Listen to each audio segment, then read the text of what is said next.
already know at HBCUs, we're the best return on investment in higher education. We provide a quality education, and we want our living and learning spaces to match that quality education. Two, let's make sure we're spending time continuing to build the research capacity of our institutions. We think we have unique expertise across an array of disciplines that will help the American economy. And we have a number of HBCUs who are in the R2 position, which is the Carnegie classification, that are ready for their R1 status. Three is connected pathways, and the president and the vice president have already done this, particularly as it relates to using the bully pulpit to spend time with industry supporting this notion of real opportunities for our students from the time they come to our campuses through graduate school. And then finally is HBCU preservation and growth. And we believe that that is critically important because, as many know, particularly my colleagues in this room, still the #1 factor for a low resource student getting into the middle class who is African Americans is their attendance at an HBCU. So I'm very proud to chair this body. I'm very proud of my colleagues and continued work. I'd only add that our report comes with a detailed fact pattern established by the Institute for Black Economic Mobility at the McKinsey Institute that they provided pro bono. So we believe our work is real, sound, and will really help set the trajectory for our institutions. With that, I am proud to introduce and turn it over to my dear friend, President of the United States. Tony, thanks for the introduction. And Dr. Glover, thank you for co-chairing this effort. Look, and the Board of Advisors. I think we're making, with your help, we're making a lot of progress. A lot more to do. But you know, we just finished a meeting about the critical role HBCUs play and the private discussion we had in here and what they can do to continue this legacy of excellence and growth. You know, it's not just about, you know, hourly wages. It's about being able to accumulate wealth, being able to focus on more than just what's you're going to put on the table tonight. And we've done a good job on that, but there's a lot more to do. And HBCUs produce 40% of all black engineers in America, 50% of all black lawyers, 70% of all black doctors and dentists, and 80% of all black judges. And HBCUs are engineers of economic mobility because helping increase the black middle class. I know if everybody talks on focus too much on the middle class, when the middle class does well, everybody does well. The poor have a road up and the wealthy still do well, so they got to start paying their taxes. And that's why it's critical to invest in these universities. Folks have the audacity to say, I cut funding for, heard something on one of the, on the internet, that I cut funding for HBCUs. That's the furthest thing from the truth, but then again, a lot on the internet. But I kept my promise to make historic investments in HBCUs. Tony mentioned $7 billion so far, including research investments, the largest increase in Pell Grants in over a decade, a significant percentage of African Americans going to college receive Pell Grants. Student debt repayment plan is a total lifetime payment per dollar borrowed for black students and families is cut in half, and established a board to do even more. We just had a good discussion around ensuring HBCUs continue to be strong financially and affordable for students. And Tony, you mentioned the 4 things that you suggested in the report: growth, infrastructure, the whole idea of student support, and research. And I was reminiscing that when I was a senator and then a vice president, I realized we had the ability as vice president, the president had the ability to assign government programs that were funded to, if you're going to build a new aircraft carrier, who puts on the deck? Well, you're supposed to pick Americans and American material and American personnel. And I remember going down to an HBCU in northeastern Virginia, and they had the capacity to do anything anyone else did except one thing: they had no laboratories. They had no laboratories. And so the infrastructure of the school is not just housing, not just the classrooms in which you meet in, it's the the laboratories to be able to take advantage of the opportunities to compete for the contracts that are being put out by the federal government that generate artificial intelligence around the corner and not around the corner on our back right now. You know, we got to increase that even more. And with regard to the making sure that we engage in making sure you have student support.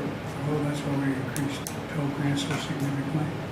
And we're going to continue to do that, and that's why we're focusing so much on infrastructure and research. And so the point is that in the meantime, I want to say a word about those in Congress who are willing to shut down the government. I know you all want me to stick exactly to the subject. You don't want to ask me any questions about anything else. I know that. But, excuse me, you're having trouble hearing me. I know anyway. In the meantime, I want to say a word about those in Congress who are willing to shut down the government. Just a few months ago, the Speaker of the House and I agreed to spending levels for the government. We were up right to the very edge, almost reneged on our debt, and that we're going to fund essential priorities and still cut the deficit by $1 trillion over the next decade. Now a small group of extreme House Republicans, they don't want to live up to that deal, and everyone in America could be faced with paying the price for that. We're changing it. We made a deal. We shook hands. We said this is what we're going to do, and now they're reneging on the deal, which is not much of a surprise these days. And the black community in particular is going to suffer if that occurs. For example, shutdown is going to risk nutrition assistance to nearly 7 million moms and children. It's going to disproportionately affect black families. The Department of Housing and Urban Development will have to stop nearly all of its enforcement work fighting housing discrimination. EPA would have to stop its important work bringing environmental justice in frontline and fence line communities because most of the inspections and hazardous waste sites and chemical facilities would come to a halt. The historic work we're doing to increase the share of federal contract dollars going to small disadvantaged businesses would be disrupted. Funding the government is one of the most basic fundamental responsibilities of the Congress, and if Republicans in the House don't start doing the job, we should stop electing them. Now, there's a lot more to say, but let me turn it over to Kamala. Well, I want to, as the President has said, welcome and thank each of you for your service. Chair Dr. Allen, Co-Chair Dr. Glover, and the Advisory Board. I am proudly the first Vice President of the United States who was an HBCU graduate, and so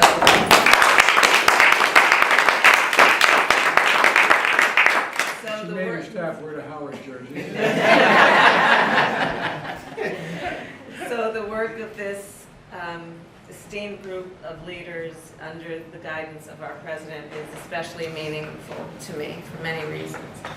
I strongly believe, based on experience and knowledge about what our country needs in terms of its strength and growth and development, that our HBCUs are extraordinary centers of academic excellence and must continue to be supported, not only because of the historical role that they have played in building and helping to contribute to America's leadership and global leadership, but also because, as the President has said, as we look forward, we know that our HBCUs are also pipelines for very extraordinary young people to enter the fields of work that we require to cure disease, to create that which we have not imagined, to supply us with the innovative approaches that will allow us to continue to work on the strength, prosperity, and security of our nation. So for all of those reasons, I thank this group for the work you do in advocating for the resources and the growth of our HBCUs. HBCU graduates are in every room where important decisions are made, and they should be. Right now, among the many issues that we are tackling is how will we address artificial intelligence. One of the issues therein that we have discussed a lot at this very table, in fact, is that we want to ensure that machine learning adapts to and includes the experiences of all people. We therefore will all benefit from HBCU graduates being at the table where those decisions are being made. We came out of a pandemic some time ago. What we know is that when we look at health issues and public health crises, there will be disparities based on people's background, based on their race, and in order to best address those, we're going to want to have people in those fields of research who understand the culture, the mores, and the particular impact that certain communities have. In the media, we want to make sure that those voices are represented, so when the stories are told, the stories will take into account the experiences of particular groups based on experience and tradition and culture. So for all of those reasons, we need our HBCUs. They benefit everyone in our country. The president has been very adamant since we came in office that we will, as Dr. Glover said, we will not just think of our HBCUs as an afterthought, but they will be at the forefront of our mind. So our administration has at least dedicated at least $7 billion, Dr. Allen, I think you rightly have calculated more, to what we need to do to support these schools, and we will continue to do it, understanding that our HBCUs also have particular challenges. Their endowments tend to be smaller than other universities who are similarly situated. 50% of our HBCU buildings are in need of repair, and 70% of the students at HBCUs are Pell Grant eligible. These are all areas that our administration has been working on, and we will continue to do that work. And again, I cannot thank our president enough. Sometimes I think he almost wants to let me know that he has spent more time in an HBCU than I have. It becomes the source of a healthy debate between he and I in the Oval Office quietly. But President Biden, I thank you for all that you do on leadership on this issue and so much more. And I'll turn it over to Mayor Benjamin. Before you do, Yes, sir. look, one of the things that keep in mind as a good measure, I think, is that land-grant universities, and HBCUs mostly land-grant universities, as in my university, Delaware and State University. Land-grant universities used to be robustly supported by their state legislative bodies.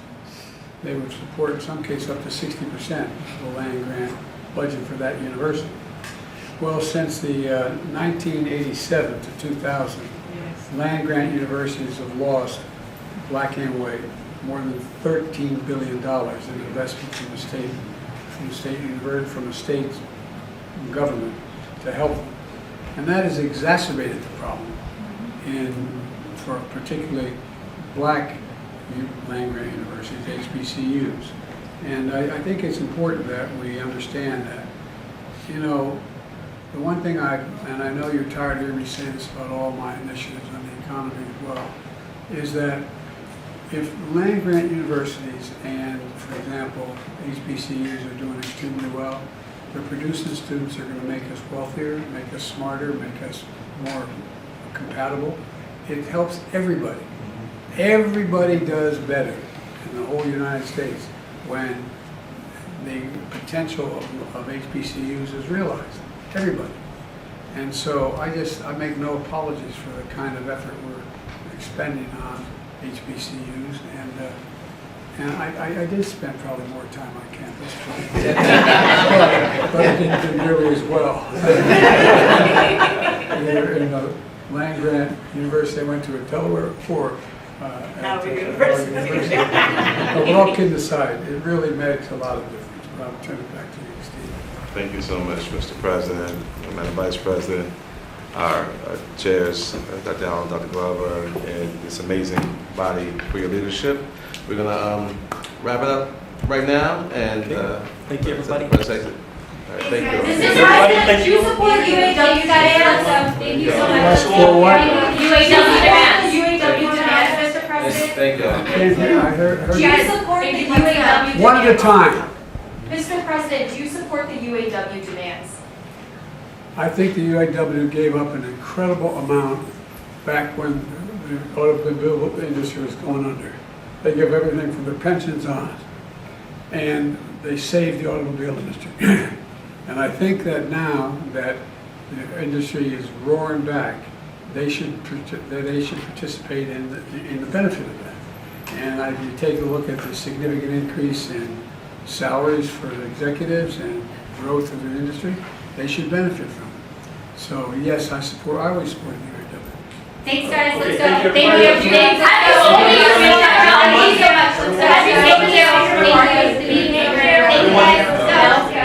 Will you speak? Thank you. Let's go. Thank you. Thanks. Thank you, Mr. President. Thank you. Thank